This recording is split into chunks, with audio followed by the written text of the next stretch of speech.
kembali membuka akses perbelanjaan mal secara konvensional. Salah satu yang menjadi sasaran massa adalah McDonald dan sejumlah tempat makan lainnya. McDonald adalah salah satu dari sekian toko yang menutup sementara waktu lalu. Kini restoran cepat saji ini kembali dibuka untuk umum. Tidak hanya itu saja, McDonald juga telah memberikan akses dine-in, namun akses izin makan di tempat tidak terlihat seperti biasanya. Setiap konsumen diwajibkan mematuhi protokol kesehatan, pembatasan jarak, namun perubahan ini menuai kritik dan saran dari berbagai konsumen. Semarang kembali membuka sejumlah mal. McDonald adalah salah satu sasaran keramaian. Minggu lalu sempat menghebohkan dengan penumpukan antrian konsumen.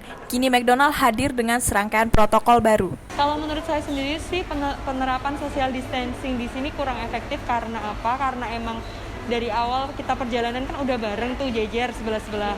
Nah, kenapa di sini harus dipisah? Karena kita kan misalnya kita bawa virus, sama-sama bawa virus, itu kita udah bareng. Jadi kalau dipisah di sini tuh kurang efektif gitu.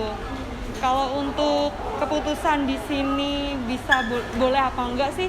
Menurutku mending drive thru aja yang lebih efektif, karena drive thru kan kita nggak ada rame-rame, nggak ada kayak gerombol-gerombol gitu yang bisa nyebabin virus itu menular satu sama lain gitu. Kalau untuk pelayanan makanan di sini sendiri itu makanannya enak dan diantar sesuai pesanan, dan kita nggak yang ngambil sendiri, tapi biasanya kan kalau di McD kan ngambil sendiri tuh apa-apa sendiri. Nah itu kita diantar makanannya, terus juga apa-apa diantar, jadi mungkin bagus lah untuk pelayanannya dan lebih efektif. Food Court Simpang 5 adalah salah satu destinasi wisatawan. Berbagai jenis makanan dijual di sana. Masa pandemi kini memaksa pedagang harus menutup warung milik mereka. Penutupan lapak food court tersebut tidak diberikan izin operasi walaupun menggunakan protokol kesehatan. Food Court Simpang 5 Semarang ditutup. Penjual memilih berkeliling untuk mendapatkan pemasukan, mereka menempati tempat-tempat baru. Akibatnya pedagang kaki lima mengalami penurunan omset pendapatan. Soalnya nggak boleh jualan, karena itu ada corona ya. Jadi kendalanya itu. Terus saya mencoba keliling karena nggak bisa buat jualan.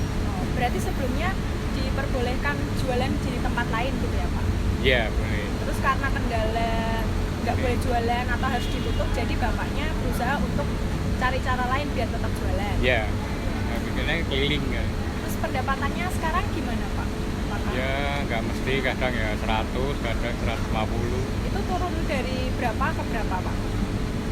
Ya kadang kalau ramai ya agak lumayan ya 250. Biasanya lebih dari itu ya? Ya biasanya. Oh, kalau dari sana ya biasanya lumayan, sana biasanya 1 juta. Ini keliling yang paling 200, 100 gitu. Berarti turun 100% ya Pak? Iya. Harga bahan pokok stabil di Pasar Mijen, Kota Semarang. Hartiah, salah satu penjual sayur, mengaku kini harga jual sayur naik hingga 20%. Stok sayur juga sangat minim, tidak seperti sebelumnya yang jika stok sayur sebelumnya dapat mencapai 1 keranjang, kini Hartiah hanya mendapat 1/4 dari jumlah sebelumnya. Namun gula pasir sebagai salah satu bahan pokok mengalami penurunan harga di Pasar Mijen. Distributor swasta memberikan potongan harga bagi penjual. Potongan harga yang diberikan sebanyak 20%. Harga bahan pokok tidak mengalami kenaikan selama Ramadan, berbanding balik dengan harga sayur yang terbilang naik sebesar 20% hingga beberapa minggu usai Ramadan.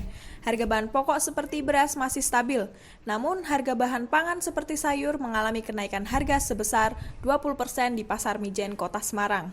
Ibu, apakah ada harga bahan-bahan yang biasanya Ibu jual itu naik atau tidak? Ya sekarang ini naik semua karena tidak ada barang di sana.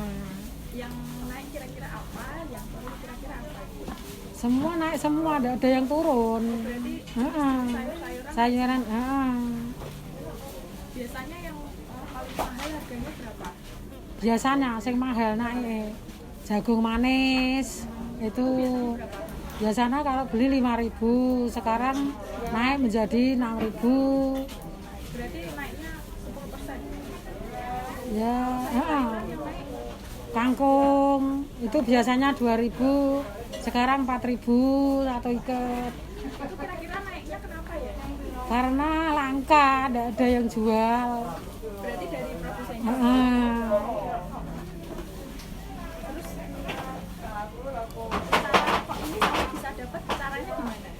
Sarannya ya sedikit. Heeh. Heeh. Terus gasi mangkate.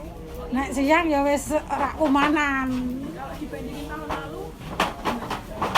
Yo kalau sayuran kan nganu. Ndak seperti apa ya, sembako apa itu tak ora kayak sembako, Mbak. Mesti tiap hari ada, cuma kan sedikit kan banyaknya kan enggak nganu kan. Dan pemirsa, informasi tadi sekaligus menutup perjumpaan kita pada pagi hari ini. Saya Ayu Pertiani mewakili segenap kerabat kerja yang bertugas undur diri. Selamat beraktivitas kembali dan sampai jumpa.